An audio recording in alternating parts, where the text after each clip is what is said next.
How do you build a workplace culture where your revenues quadruple in 5 years, your employees flourish, and you have a very low turnover in a highly competitive labor market? And how does your investment in leaders and staff result in individual and organizational thriving?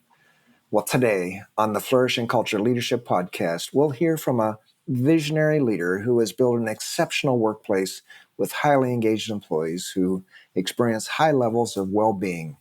Listen in and be encouraged about how you can make a difference as you lead in your own sphere of influence. Welcome to the Flourishing Culture Leadership Podcast, your home for open, honest, and insightful conversations to help develop your leadership, your team, and build a flourishing workplace culture. Hello, I'm Al Lopez, the co-founder of the Best Christian Workplaces and author of the 2023 Christian Book Awards finalist, Road to Flourishing, 8 Keys to Boost Employee Engagement and Well-Being, and I'm passionate about helping Christian leaders like you create engaged, flourishing workplaces. I'm delighted to welcome Dow Smith to the Flourishing Culture Leadership Podcast today. Dow is the founder and visionary of Dow Smith Contracting, a design, build, construction firm specializing in churches, healthcare, and commercial construction in Middle Tennessee. Throughout our conversation, you'll hear Dow talk about a story of revenue and productivity growth, the importance of organizational values, and how they've helped select and promote great people while building trust throughout their workplace, the importance of having a proven operating system for the business, the tremendous gift of 360 and employee engagement feedback in shaping leaders, and how the role of a chaplain turned into a director of well-being and how it positively impacted their organization. I think you're going to love this interview with Dow Smith. Also, hello to our new listeners. Thanks for joining us as we honor your investment of time by creating valuable episodes like this. But let me tell you a little bit more about Dow. Dow Smith is the founder and visionary of Dow Smith Contracting, a design-build firm that specializes in churches, healthcare, commercial construction, and other projects in Middle Tennessee. The company was founded in 1992. Dow grew up in Nashville and received a bachelor's degree in building science from Auburn University, and he can still be found at Auburn football games, tailgating and cheering his team on. In about 10 years after starting Dow Smith Contracting, he heard the call to consider his life and business a marketplace ministry. And since that time, he's been intentional about serving Christ in the marketplace. He particularly finds great comfort and guidance from prayer. So here's my heartfelt conversation with Dow Smith. Dow, it's great to have you on the podcast. Thanks for joining us. Thank you, Al. It's a real honor and a privilege to be part of this. It's a joy to be here. Thank you. Well, I'm really looking forward to our conversation. And Dow, the first question I've got to ask you is, okay, so I don't know that I've ever met somebody with the name Dow. And of course, I look at the Dow Jones Industrial Average every day. So how is it that you have the name Dow? Can you explain that?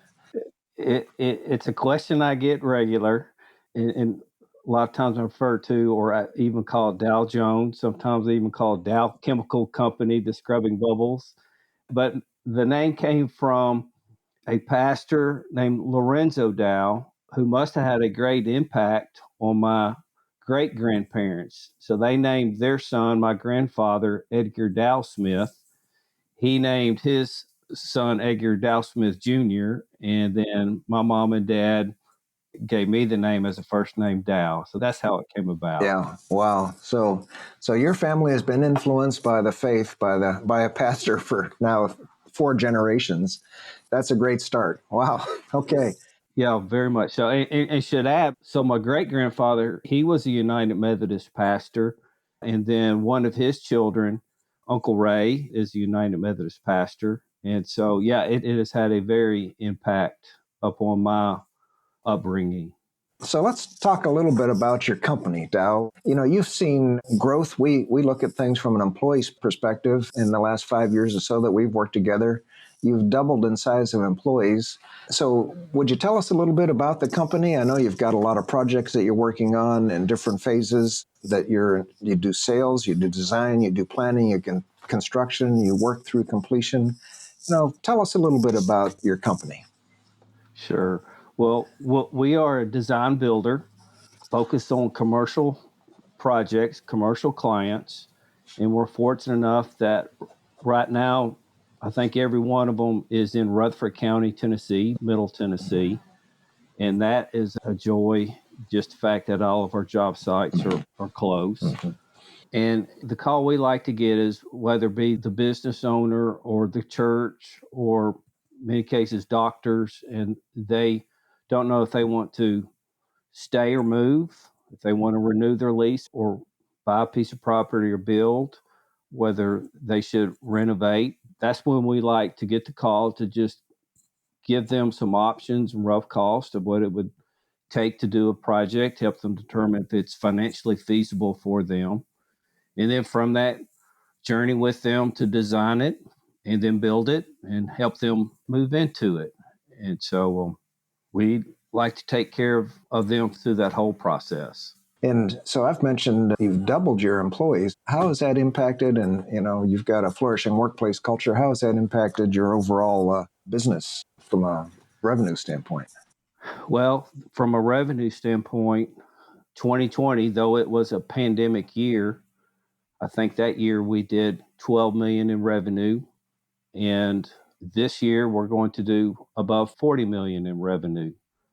So, and never in my wildest day would I thought we would have this much revenue, but we do, and we're thriving in it. To be honest with you, Al, I mean, it has its challenges, but we're crushing it on all levels, from client satisfaction to employee engagement, morale at the office.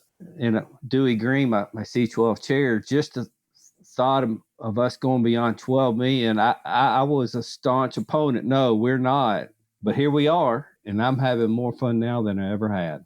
Yeah, and I think one of the conversations, for our listeners, we're going to talk about how your culture is even improving as you're growing at the rapid pace that you're growing, and how you're doing a lot to make sure that your culture is a healthy culture. So let's start off. You've transitioned from a founder and president into a visionary role, and I know that EOS, the Entrepreneurial Operating System, has helped kind of give you the specifications for that. And now you've also built a leadership team that includes a CEO and other senior leaders. So as you've grown, as you've described, you're building a leadership team. What are you looking for in those leaders? How do you identify leadership qualities that set people apart to help them become part of a flourishing workplace culture and a thriving business like yours? Well, I guess one of the first things we look at and look for is our values. And we discovered in going through EOS, truly the word discovery is what it's about. They were already there. And for us, our values is passion, hustle, caring, and details. And we just, as this team and group that we got around us, those that most exhibit those values is who has, there are servant leaders. That's probably the key component of how we discern who's the best servant leader at DSCC. Yeah, wow. I love those passion, hustle, caring, and details. And I can just see how in your business that really contributes. And how did you define those, Dow? What was the process that you went through? It was the process again. I hate this becoming an EOS infomercial, but it's had such a profound impact on us. It's just a process that they had. It kind of starts with, okay, who are our favorite employees? Or if we could think of a list of employees that we want to clone, and we came up with a list of 3 to 5 people, if we could clone these employees and have 100 of them, what is the main characteristics of those employees?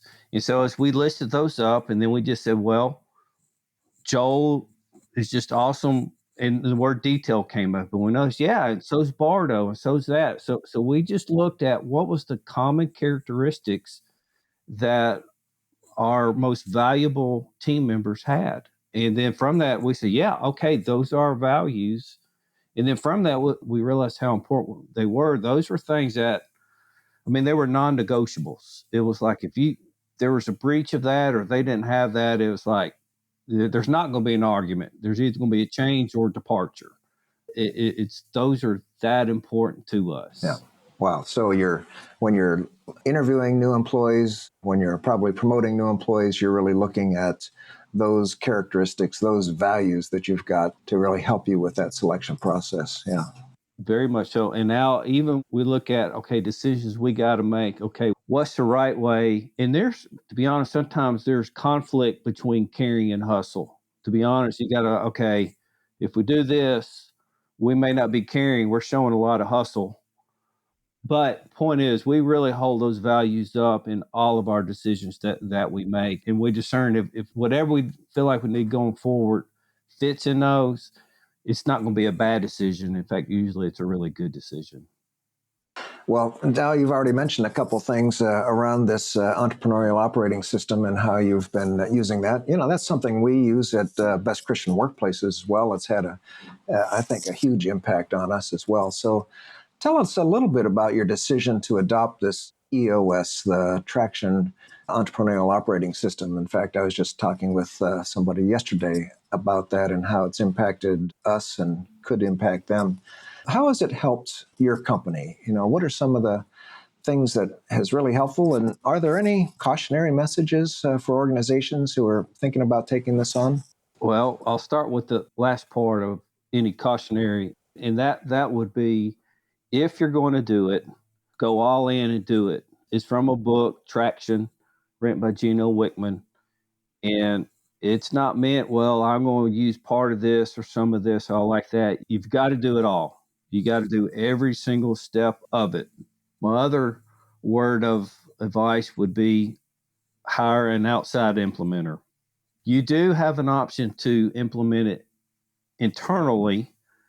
And I know of one subcontractor that's done it, and you just go a lot faster and get faster results if you get an outside implementer. If you are going to have an inside implementer, you got to have somebody who can at least devote 10 to 20 hours of their time focused on EOS. And if you put the economics of, okay, I'm taking 10 to 20 hours and it's got to be a key person, if you put the economics of that and loss of production somewhere else. So I just say that. So if you're going to do it, go all in and do it all. And I highly recommend write the check, pull out the credit card, and get a outside implementer. Yeah, there you go. Okay, fantastic. And you have an inside integrator. Yeah, so you kind of fit that visionary role, Dow, and then you've got an inside integrator? We do. Joey wears the hat of integrator. The integrator, some like referred as the one who makes sure whatever the visionary wants to do gets it done. And we've played names or have way too many conversations about titles. But our integrator is Joey, and he does a phenomenal job at it. Joey actually does both, sits in the seat of integrator as well as sales. He at the moment is, well, actually we moved the sales tick to inside the integrator, but he does both those functions. A key part of our team, the backbone. Well, so yeah, to our listeners, check it out. A number of our ministry partners and mission partners have worked with EOS. So, Dow, over the years, in addition to working with us with our engagement survey, you've used our Leadership 360 several times. And, that's based on 3 overriding characteristics that support the development of the ideal Christian servant leader: character, competence, and chemistry.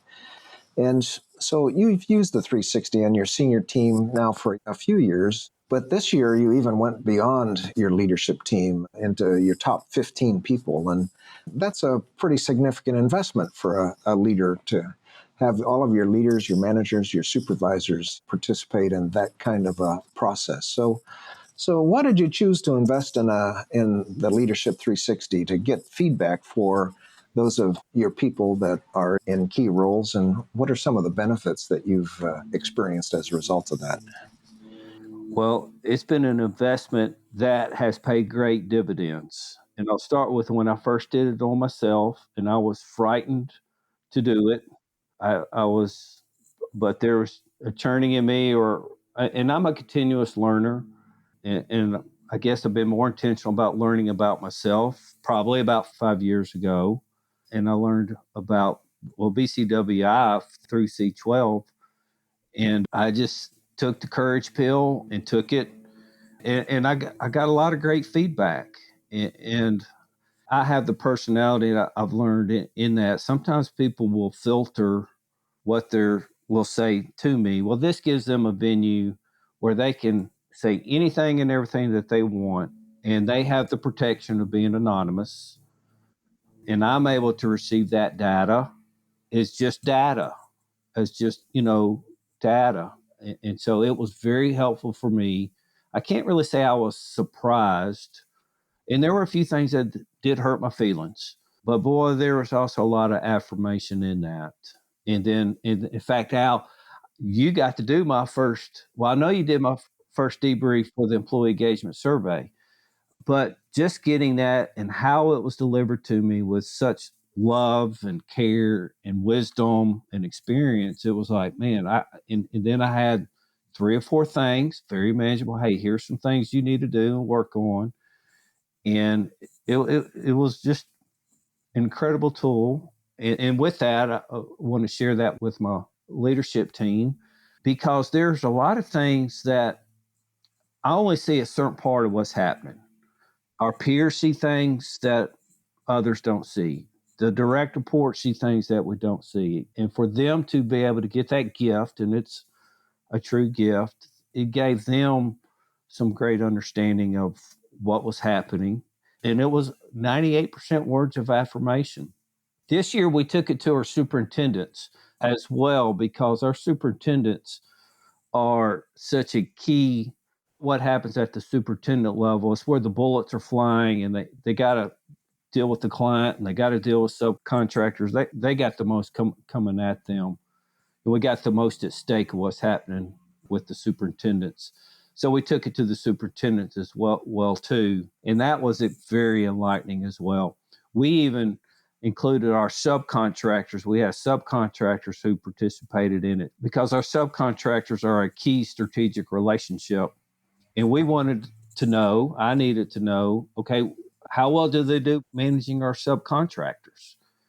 And we got great data and discovered some gaps that I didn't realize were there, but I also learned a lot of affirmations. Yeah, that's matches what I saw, and it's seen by other people. So it's been worth every bit of the time and dollars. I've been kind of worried about people taking survey fatigue. Well, I've been asked them to take a lot of surveys, but it's been worth it. Every bit of it, every minute and every dollar. I love your approach. First, you started with yourself, and you got to do that. I recommend, let's start at the top. And then you went to your leadership team, and this year to your superintendents. And again, I'm sure each of them had the same kind of experience you had that you described. You took that courage pill.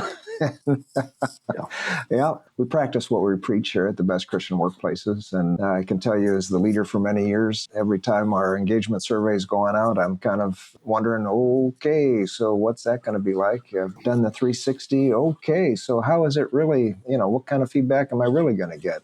And Al, I'll be honest, I was more scared the second time I did it than the first for both 360 and employee engagement survey, because I felt like some of them were going to say, he's really not going to listen to this. This doesn't matter. And so they just went through it and checked it. Well, when I gave them a chance again the second year, I think the message was delivered, oh, wow, he takes this seriously. And I said, I'm probably going to get more stuff this year. And it did happen. It did. To be honest, the second year, especially on employee engagement survey, we dropped a tick or two because I think people were more real with us. But I also think that second year data was even better. Even though it was a lower score, it was just a better result for us. Your wisdom here is remarkable, and I congratulate you. Absolutely, the way you should do it. And we find, oftentimes, as you say, the first time people are a little little cautious because it's like, is this really going to be useful? Is this, something going to happen with this? And when they see that there's action and you come back and do it again, it's like, oh, okay, well, now maybe we'll step a little further into it. Well, can I ask Dow? I said, when you said you learned something from it, and you said you want to become more self-aware and learn more about yourself in your leadership. And well, what did you learn those first couple of years with your own Leadership 360? And still learning as I looked at the last one, where I have the most room for growth is my conflict resolution skills. I'm average at best at that. And unfortunately, I'm way too comfortable in conflict, but I'm not maybe that effective in conflict. And I've kind of learned maybe my approach and in that is there's just room to grow in that. So that's probably been, especially this last year, I realized, okay, we got to get better at that. Comfortable, but not effective in conflict. Just that observation, I think, is helpful. So you'll let conflict kind of go on around you, and that doesn't bother you so much. Well, if I sense there's any conflict going on, which to some degree maybe is an attribute. Well, I just recently completed the unique ability thing, the unique ability 2.0 by Dan Sullivan. One of my unique abilities is I will fiercely protect those who I'm investing in, who I love and care for. So when I sense anybody or anything is not happening well, I will move in and fiercely protect them. Well, sometimes that ferociousness is just a little bit too strong and maybe not even necessary. So I will tend to cut it off or put too much energy towards it where it just doesn't require that much energy. Yeah, so you've gotten that feedback, and here you are, really reflecting on, okay, so how can I change to become more effective for the sake of the organization and those that I'm working with? Yeah, fantastic. Well, Daho, in addition to 360s, so you've been working with the employee engagement survey now for several years, and really with exceptional results. And your company scores are well above the peer averages in the marketplace. So again, congratulations. People are clearly confident in your ability and your company's ability to meet goals, to deliver a great product, to care for your employees. I mean, those are just a couple of things that come out of the survey. In fact, a competitor would have trouble prying people away from your company based on what the survey results say, that people are really committed to your organization. So what are some of the practical ways that you and your leadership team reinforce this culture? What's different in your day-to-day operations from other construction firms, design and build firms, as you say, and how do you sustain this level of engagement with your people over time? Al, that's a question we are asking ourselves, and we're trying to articulate that. In fact, the phrase I've brought up and used, I want to fireproof our culture. I'm so thankful for it, and I want to protect it, and I want to fireproof it. I'm trying to figure out practical steps. What is it we're really trying to protect? And in that, I discovered the metrics. The employee engagement surveys give you the metrics of culture. If you want to measure culture, you're doing it. And so, what are we doing different than others? I don't know. My adult life, I've only worked for myself. I'm not employable by anybody else. So, I had to be self employed. So, I don't know what it looks like in other contexts. I just don't. So, I can't really answer what are we doing different. I don't know. It's just how we do it. I would say what's in repeat would be, and I think a key part of this is we are consistent to our values. So I was offer to any organization, whatever your values are, if you know what they are and you're consistent, your team's going to know that. So there is a consistency, and they know what upsets people. They know what makes them happy. So I would, no matter what organization, what your cultures, what your values are, if you know them, and stick to them, that's going to help a lot. I think one thing that makes us different than others, I don't know, is we're authentic. And I've learned that when you're authentic, that builds trust. And that's really the key part of culture and all like that is trust. And how you build trust and how you maintain trust, that's kind of a deep subject. We have a high level of trust at DSC. And I think a key part of that is we're authentic. We know who we are. We have a good understanding of who we're not, and we're just comfortable in our own skin. I trust you're enjoying our podcast today. We'll be right back after an important word for leaders. Are you a leader searching for ways to enhance your organization's workplace culture and foster employee engagement? Well, we have just the solution for you. It's our proven Best Christian Workplaces Employee Engagement Survey for the Christian-led workplace. Picture this: your organization radiating with a renewed sense of purpose, where employees are excited to come to work every day. With our employee engagement survey, you'll gain powerful insights into the heart of your organization. Discover hidden strengths, uncover areas for improvement, and unlock the full potential of your team. But that's not all. By conducting the survey, you'll see productivity skyrocket, increased job satisfaction, and decreased turnover rates. Imagine the impact on your mission as your team unites around a shared vision, driven by purpose and fueled by a positive workplace culture. Your organization will become a beacon of light, inspiring others with its exceptional leadership. Don't wait any longer to create a flourishing workplace. Visit our website at workplaces.org and ask for the Employee Engagement Survey Sample Report today.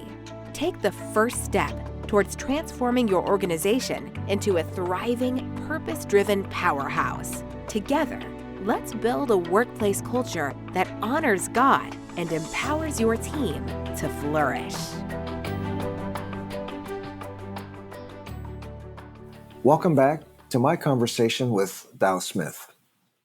Well, I know a lot of our listeners are listening and saying, I wish I could say with the conviction you just said, we have a high level of trust in our organization. And I'll just say, yes, you want to fireproof this culture.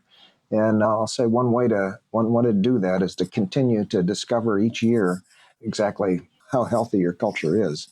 You say you're consistent and authentic, and you are. And so that consistency, knowing your values, following your values, there's integrity. You're doing what you say you're going to do by being laser focused on those values and following them.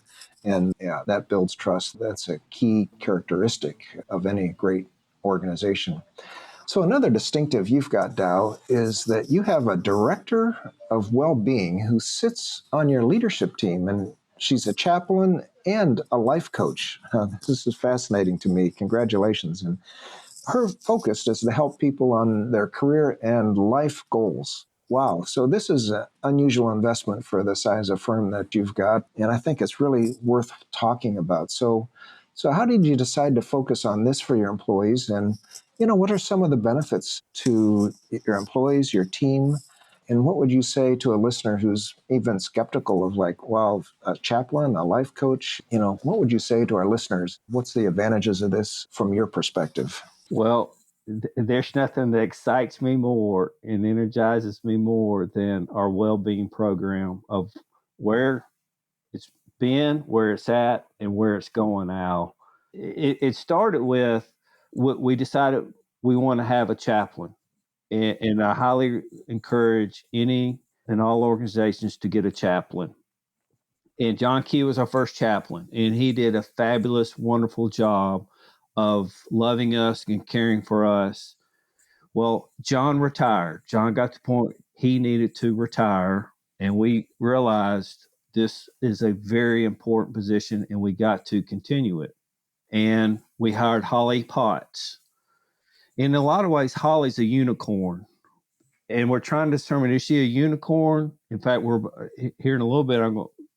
And what of this can be duplicated by other organizations? And I don't know yet, but we're about to take a deep dive into that. But Holly Potts, with her incredible gifts and anointing and wisdom, it's just moved us up, and it has made us so much better in so many ways. And so she took the approach, okay, I'll be your chaplain, but instead of me being called chaplain, I want to be well-being director. And I said, Holly, I like that even better, because I want to be very inclusive on anybody wherever they're at from a theology standpoint, from a faith standpoint, and all like that. I want to be very inclusive. And I felt like that title very much can be a safe place. And I'm a safety zealot. And so with her unique so many ways, she very well can loop in your spiritual care with your spirit, mind, and body, and has taken those to a whole new level. So we have 29 employees, and we just highly encourage all of our employees to get coaching sessions with her. And you can start with anything wherever you're at. I need help how to make a to-do list. I need help getting organized, to my marriage is about to fall apart. My child is having suicide thoughts. So if you're having that or whatever issue, go to her. And wherever you're at in your journey, she's available. And she's equipped enough where she can handle that. Where we're once in crisis, she can do that. But we're not all in crisis all the time. But one of the main points I wanted to say was, and it's not measurable, but it sure is so seen. Those of us who go see Holly on a regular basis, their productivity is sky high. And those that don't go see Holly, their productivity is way low. And we may need to come with the metrics. Those who started seeing Holly, we've seen their productivity go sky high. So the amount of money we've paid her versus how our production's gone up, it doesn't take a financial genius. It's not measurable. I could maybe pull some stubbers out of my P&L statement to justify it. Maybe the easiest way would simply be is we've had very minimal course of employee turnover, and there have been many studies. How much does it cost you when you have employee turnover? And at the very least, she's saved us from of low employee turnover. And I'm going to say that's a fraction of how she's helped us. But here's the thing that just excites me. So we just had our quarterly pulse meeting, and our 10-year target, this is news to the world. I've shared it a little bit at my office, but our 10-year target is we want to have 1,000 members receiving well-being coaching. And how we're going to get 1,000 members and how we're going to get that many coaches and all like that, we'll figure that out in the next 10 years. But that's how much it has changed and shaped our culture. And it's now a key part. It's now our 10-year target. And what do you mean now by 1,000 members? Is that employees or what's a member? Well, a member's going to be somebody, and obviously we looked at, and being in marketplace ministry, we have impact on thousands of people, thousands and thousands of people. And part of the C12 curriculum is you really need to have a measurement or try to look at how big of an influence that you have around you. And every organization touches thousands and thousands of people. And so how we'll get there is these organizations and these people that we work with, our employees family, our subcontractors family, our clients, their family, the clients that we work for. And so for this to happen, these people that we have influence over or work with or have impact, we want to share this with them as well. So that's where the 1,000 members are going to come from. And you're touching not only your employees, but your subcontractors, their families, your customers and clients, and even those that provide construction building materials. I know. So that's fantastic. What a great goal. And I love the well-being aspect. My book, Road to Flourishing, includes both engagement and well-being, and those go together. And you even, you're holding it up. Yeah, they go together. There's no question about it. Well, this has just been a great conversation. 10 years, 1,000 members receiving well-being coaching so that they can live a flourishing life, their best life. They can live a flourishing life. Yeah. Exactly. Yeah, wow. And Dow, how do you look at the, business's mission, and how's that impacted your employees and those that they're in connection with? Our mission, we found our true niche and all like that is to serve. And our mission statement is to serve Christ in the marketplace. But to be honest, we just want to serve, and whatever that looks like to whatever is appropriate, that's our unique. And just recognizing that and trying to operate and to be a servant. Dow, clearly you're a visionary. That's a role that you're playing, and I know you're looking ahead. At the next season of your organization. You've seen quadrupling in revenues. You've seen doubling in the size of your workforce. You continue to have more and more projects coming in. What excites you about the future? What challenges, perhaps, do you even see as you look ahead? I am very excited about our future. And I guess maybe the reason why is just our recent past and how that's been life giving and flourishing as we're defining what we're good at, and maybe even more important, defining what we're not good at. We've had to make some changes, even in philosophy, like in marketing and sales. Now, our number one marketing goal is to keep employees engaged. And our number two goal is to keep our existing clients. And our number third goal, and it's a distant third, is find new clients. And so as we discern that, we realize now that's got to go beyond marketing. That's just really got to go into how we allocate all of our resources. Whereas even 10 years ago, my thought was the client's got to go first. And then we got to take care of our employees. That will not work in 2023 and 2024. It's just not. And that's been a big mind shift. And so right now, the amount of work and opportunities that we have before us, we're having to say, okay, what do we have the capacity to do? And it's forcing us to go to clients and say, okay, look, for us to meet your needs, this is when we can start. And if you can't wait, we understand. It's a whole new position, but it's what we got to do. So it's nice in a sense, we're coming from an abundance. Now we're at a place, because there's been more than once, twice, when I was broke and I was just a few days from bankruptcy. And one time I should have declared bankruptcy. And I don't want to go back to that day. And so it's really nice to be able to be in a position of some financial strength and some abundance. Still got the scars, and I don't want to relearn some lessons. Getting any bigger is not a comfortable thought for me. And in fact, I put the brakes on it. But even yesterday, we were coming up with some novel ways of maybe how we could take on more we got to do something. We only have a certain amount of people, and getting a good superintendent, getting a good project manager, and getting a good tech takes a lot of work, and then keeping them. So we only have a certain amount of resources. And so we're talked about what are some ways we can take what we have and do more with it and still be practical and feasible. I'm looking forward to figuring out if that can be done or not.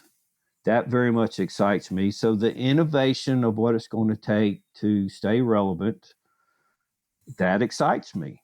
It very much excites me. Mm-hmm. Well, you're a builder, Dow. We're builders. We like that. Yeah. Yeah. And I'm now kind of focusing like that. I feel like now it's more of team building. I much prefer building teams over buildings, and I love doing them both. But there's a lot of similarities of building a team and maintaining a team as there are building a building. In fact, building a building is a little bit easier. Materials and 2x4s don't talk back. It don't really have a lot of needs. But so the goal of having and keeping engaged employees, because that's what's going to help you keep your current clients, and it's the extreme satisfaction of those current clients and commitment of those current clients that are going to provide your future and security in that regard and growth. Yeah. Al, if I don't have engaged employees, it can't be done. It's a mission that cannot be accomplished if I don't have engaged employees. Well, Dow, this has just been a great conversation. I certainly appreciate everything that you've said, and I think our listeners are really kind of at the edge of their chair, understanding kind of your approach here. It goes back to kind of the beginning of our conversation with values and how you started off with discovering what your values were around servant leadership with passion, hustle, caring, and details, and how you really look to hire and grow your employees that express those values, and how you've got an operating system that values employees and has really been an investment with dividends. You've talked about 360s, not only for yourself, and I appreciated your transparencies there, with 360s. Feedback is important for us to grow and to know how others are experiencing our leadership. Sometimes we don't like to always hear what we find out, but it's good for us. And I like to say feedback is the breakfast of champions. Sometimes it doesn't taste so good, but it's important. It doesn't, and it hurts the ego. And I know in my case, quite often my ego gets in the way. But as we mature and get wiser, our ego needs to get smaller and smaller. We can't kill our ego. We don't need to try to. It's always going to be there, but hopefully it can be managed and decreased. Al, I do want to say the product that you have and how y'all deliver it is phenomenal. It has been a key part and will be a key part of keeping our employees engaged. And again, I'm going to say it again just for emphasis. We can't do our mission of to serve, or it can't be done well if our employees are not engaged. And you give us the metrics and the coaching to keep us there. Yeah. And it's been our pleasure. I know Carrie Humphreys has worked with you most recently and just loves working with you. And it's how it's delivered as well as the tools themselves, because we do care and love for our mission partners. You do. It's like great icing on a great cake. And it's good cake and it's really good icing too. Well, I appreciate that, Dow. This has really just been a great conversation. Let me ask you, any bottom line, any other topic that you want to mention as we wrap this up? Al, my heart's warm and full. I will say this as far as here's where I'm at right now that I feel like that is figuring out rewarding compensation. In your chapter, I just read your chapter 6 of rewarding compensation. And we do have our compensation philosophy. It's not written down yet. And I've kind of made my notes. And so a key part of our next journey, especially the season we're about to get into, fortunately this year, it's time to figure out bonus distribution. We have some profit we get to distribute. We need to determine what we need to pay everybody next year. And so we're very much in a season where what is our philosophy on compensation? And your chapter 6 book is a good chapter. Well, I appreciate so much all you've got to say, and I want to thank you for your contributions today. And most of all, I appreciate your commitment to leading an exceptional company that has a servant leadership culture that meets the needs of your customers and employees. And I love the way you even express that you want to have engaged employees who experience well-being in their work. And as a result of that, you've seen industry low turnover in a hot market. You're in a hot market there in Tennessee. You've experienced industry low turnover, and you've been able to see, as a result, really happy customers and revenue and profitability growth that many would be jealous to have. So my congratulations to you. Thank you, Al. Thank you. Thanks so much for listening to my conversation with Dow, and I hope you enjoyed it as much as I did. You can find ways to connect with him and links to everything we discussed in the show notes and transcript at workplaces.org/podcast. And if you have any suggestions for me about our podcast or have any questions about a flourishing workplace culture, please email me at al@workplaces.org. And leaders, if you want to improve your leadership, expand your organization's impact for good, and see greater faithfulness in our broader culture, help us achieve our goal to see flourishing Christian-led workplaces. To help, please share this podcast with another leader or launch a project in your own organization to discover and improve the health of your workplace culture. If you're interested in learning more, go to workplaces.org and request a sample report. The Flourishing Culture Leadership Podcast is sponsored by Best Christian Workplaces. If you need support building a flourishing workplace culture, please visit workplaces.org for more information. We'll see you again next week for more valuable content to help you develop strong leaders and build a flourishing workplace culture.